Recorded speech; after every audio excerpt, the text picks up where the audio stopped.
ওমা, তুমি সর্ষের তেল হাতে নিয়ে কি করছো? সর্ষের তেলটা হাতে নিয়ে ভাবছিলাম যে বুনুকে তেলটা মাখাবো কিনা, কেননা হচ্ছে বাচ্চাদের হাতের এগুলো সব ভাঁজ থাকে তো দুবেলা তেল মালিশ করতে হয়। কিন্তু আরও একটা সমস্যা হয়েছে, সেটা হলো গিয়ে এখন তো সিজারে হলে পরে বাচ্চা মানে ডাক্তাররা বারণ করে দেয় তেল মাখাতে, আর ডাক্তার আমাকে বারণ করেছে তবুও না ঘানির থেকে তোর বাবা নিয়ে এসেছিলো এই তেলটা। তো ওই তেলটা কিছুটা মাখিয়েছে আর কিছুটা রয়েছে, আর হিজড়ারা নাচাতে এসেছিলো তেলটা পড়ে দিয়ে গেছে। তো এই তেলটা তো আমি একদমই ফেলবো না, এটা আমি মাখাবো। আর হচ্ছে মানে কি বলবো, আজকে সেই আমি মাতুপুরি করে তোর বাবাকে বললাম যে একটু জনসনের তেল নিয়ে আসার জন্য নন্দর দোকান থেকে। তো গেছে, যার পরে নন্দ আবার বলছে কি যে তুমি কি ডাক্তার দেখিয়েছো, ডাক্তার যদি না বলে তাহলে কিন্তু আমি তেল দিতে পারবো না। তো যাই হোক, তেলটা আনা হয়নি, জনসনের ক্রিম আনা হয়নি, কিচ্ছু আনা হয়নি। তো ভাবছি কি রবিবারের দিন একটু ডাক্তার দেখাবো, বুনুকে দেখিয়ে ডাক্তার কি বলে শুনবো। আর ওর ডাক্তার যে মানে ওনার নাম হচ্ছে কি জানো, তাপস মল্লিক ওই ডাক্তারের নাম। তো ওই ডাক্তার দেখাবো। আর ওই ডাক্তার হচ্ছে রানাঘাটে অ্যাভিনিউ নার্সিংহোমের পাশেই বসে, যেখানে বুনু হয়েছে তার পাশেই বসে। তো ওই চেম্বারে দেখাবো গিয়ে। আর মানে কি বলবো, এই সর্ষের তেল আমি 1-2 দিন মাখিয়েছি, মাখানোর পরে দেখলাম কি গায়ে একটু হালকা গোটা গোটা মানে র্যাশ বেরিয়ে গেছে। তো যাই হোক, ঘানির হোক যা হোক মানে মাখানো যায় না। এবার আগে তো মানে কি বলবো, আগে আমি ভাইকে তো ওই তেলই মাখিয়েছিলাম, তখন তো আর এইসব কোনো ব্যাপার ছিল না, কাজল মাজল পরাতাম। এখন আর কাজল টাজল পরানোর কোনো নিয়ম নেই। তো যাই হোক বন্ধুরা, তোমরা দেখো মানে কি বলো তো, এখনকার মানে দিনকাল সমস্ত কিছু বদলে গেছে, এখন সব কিছুর পরিবর্তন। তাই এখন সিজারে বাচ্চা হলে ডাক্তার বলে দেয় তেল মাখাবে না, কাজল দেবে না, স্নান করাবে না, অনেক অনেক অনেক কিছু বলে দেয়। তো আমাকেও বলে দিয়েছিল, তো আমি 1 মাস আমার মেয়েকে স্নান করাইনি।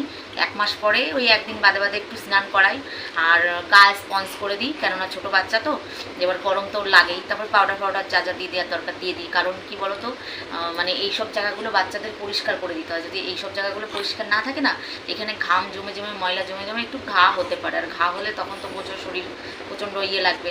তো সেই কারণের জন্য এইগুলো সব মুছিয়ে ভালো করে পাউডার দিয়ে দিতে হয়। তো পাউডারটা আমি জোর জবরদস্তি নিয়ে এসেছি, জনসনের পাউডার। তো পাউডার আমাকে দিতেই হবে। আর এই যে পায়ের এই সাইডগুলো সব ভাঁজ থাকে, ভাজে ভাজে পাউডার দিতে হয়। তো যাই হোক, সেটা হলো কথা। তো এই জন্য ভাবছিলাম তেলটা হাতে নিয়ে যে কী করবো। আর কালকে কি বলো, তোমাদেরকে ভাবছিলাম ভিডিও করে দেখাবো, কিন্তু দেখাতে পারিনি, কেননা এমন টাইমে হিজড়ারা এসছে, তখন সকাল 9টা বাজে, আর আমি রান্না করছি। ছেলে স্কুলে গেছে, মেয়ে স্কুলে যাবে বলে ব্যস্ত, তারপরে তোমাদের দাদাভাই কাজে যাবে বলে ব্যস্ত, আর তখন আমি মাছ ভাজা করছিলাম। মানে এমন টাইমে হিজড়া এসছে, হিজড়া এসে মেয়েকে নাচানোর পর আমি মেয়েকে অনেক আশীর্বাদ করে গেল। তারপরে তো জানো যেটা দিতে হয়, চাল টাল দিতে হয়। হ্যাঁ, অনেকে সর্ষে পড়ে নেয়, মানে এমন টাইমে এসছে আমার ওসব মাথাতেও ছিল না যে একটু সর্ষে মশে পড়ে নেবো, বাচ্চার জন্য মনে ছিল না। তো যাই হোক, ওরা একটা কার্ড দিয়ে যায়, যে সেই কার্ডটা মানে ওরা বললো কি যে এই যে কার্ড দিয়ে যাচ্ছি, অন্য কোনো দল যদি আসে তাহলে এই কার্ড দেখাবি, তাহলে পরে আর মানে টাকা নেবে না। তাই মনে মনে ভাবলাম যে 2বার করে না জানো আর 2বার করে টাকা দেওয়া কি সম্ভব না, কেননা হচ্ছে গরিব মানুষের পক্ষে 2বার টাকা দেওয়া কিছুতেই সম্ভব না। আর এদের হচ্ছে এত পরিমাণে ডিমান্ড, মানে এনারা হচ্ছে গিয়ে বলবে, আর এদের তো কিছু বলাও যাবে না। কারণ দেখো, এমন এমন বাড়ি আছে তারা প্রচুর কোটিপতি এবং তাদের ঘরে মানে বাচ্চা নেই। এবার যাদের বাচ্চা নেই তাদের তো আর ওরা নাচাতে যায় না, এটাও একটা বাস্তব কথা। মানে ওদের এটা মানে সরকার থেকে ওদের একটা পাওয়ার দেওয়া আছে, এবার ওদেরকে কিছু বলা যাবে না, বলাটাও উচিত নয়, ঠিক আছে। আর তার মধ্যে সবাই তো সমান নয়, সবাই কিছু লোক ভালো আর কিছু হচ্ছে খারাপ, ভালো মন্দ নিয়ে মিক্স করে আর কি চলে। তো যাই হোক, আমার মেয়েকে ফাইনালি নাচানো হয়ে গেছে, ঠিক আছে। এবার মানে বড় একটা ঝামেলা মিটলো। আর সবচেয়ে বড় কথা হচ্ছে কি, মানে যখন হিজড়া এসছে তখন আশেপাশের লোকজন দাঁড়িয়ে গেছে, সব জানলার ধারে কেউ দাঁড়িয়েছে, কেউ রাস্তার পাশে দাঁড়িয়েছে, ভাবছে কি টাকা দিতে পারবে কি পারবে না, মজা নেবো একটুখানি। যাই হোক, তো সেই মজায় পুরো মাটি হয়ে গেল, কেননা আমি টাকা পয়সা সব ঠিকঠাক করে গুছিয়ে রেখেছিলাম, ঠিকঠাক করে দিয়ে দিয়েছি। ওরা হাসি মুখে এসে হাসি মুখে নাচিয়ে চলে গেছে, উল্টা আরও অনেক আশীর্বাদ করে গেছে। আমাদের বলেছিলাম যে আমি ভিডিও রেগুলার দেওয়ার চেষ্টা করব, কিন্তু শরীর এত খারাপ, বোঝোই তো যে সিজার হওয়ার পরে না শরীর যদি কারো একা ঘরে হয় মানে তাদের তো সমস্ত কিছু করতে হয়। আর আমার সত্যি আমার মেয়ে মানে রাত জাগায়, আর রাত জাগার পরে না শরীরে সত্যি এনার্জি থাকে না। তারপর সকালবেলা উঠে রান্নাবান্না সংসারে কাজবাজ করে সত্যি আর পারি না। আর তোমাদেরকে একটা কথা বলতে চাই, দেখো শ্বশুরবাড়ি যে সমস্ত মেয়েরা থাকে তাই বলে সব শাশুড়িরাই বদ হয় সেটা ঠিক নয়। তো আমার শাশুড়ি একটু আলাদা বলতে জম্বের বদ আর কি, অন ক্যামেরায় বলছি। কেননা হচ্ছে উনি ওনার মেয়েদের কষ্টটা ভালো বোঝে। ওনার 2 মেয়ে বাড়ির মধ্যে এনে রেখেছে, একটা মেয়েকে তো অনেক আগে এনে রেখেছিল, আর একটা মেয়েকে এনে রেখেছে বাড়ির মধ্যে। আর উনি হচ্ছে মানে আমার মেয়েকে একদিনের জন্য দেখতে পর্যন্ত আসেনি। আজকে আমার মেয়ের 1 মাস বয়স হয়ে গেল, 1 মাসের মধ্যে একদিনের জন্য দেখতে পর্যন্ত আসেনি, উল্টে কথাবার্তা কিচ্ছু বলে না। অথচ আমার বর একাই, ঠিক আছে, ওনার একটাই ছেলে। আর উনি আগেই তোমাদেরকে বলেছি বাড়ির সম্পত্তি সব মেয়েদের নামে করে দিয়েছে। অন ক্যামেরায় বলছি, এটা তোমাদের কাছে যাতে পৌঁছায় কথাগুলো। তো বাড়ির সম্পত্তি মেয়েদের নামে করে দিয়েছে, শুধুমাত্র বাড়িটা 2 কাঠার ওপর আছে, আর মেয়েদের সব 3 কাঠা করে দিয়ে দিয়েছে।